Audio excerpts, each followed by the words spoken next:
Ushbu loyiha Agrobank hamkorlikda Samarqand viloyati Oqdaryo tumani Yangi qishloq mahallasi 1174-sonli konturda amalga oshirilmoqda.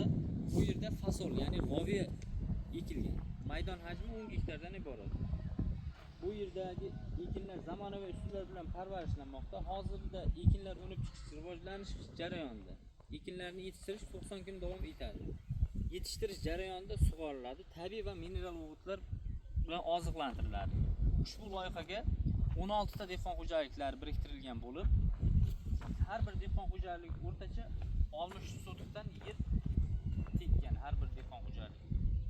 Loyihani samarali amalga oshirish uchun bu yerga lider tadbirkor Asadbek 3 MChJ biriktirilgan. Ushbu loyiha bo'yicha har bir gektardan 3 tonnadan hosil olish, jami 30 tonna hosil olish rejalashtirilgan. Kelgusida birinchi ekin ekilib, uni yig'ishtirib olingandan so'ng ikkinchi ekin uchun ham yanada daromadli ekinlarni ekib, dehqon xo'jaliklarining daromadini oshirib borish rejalashtirilgan.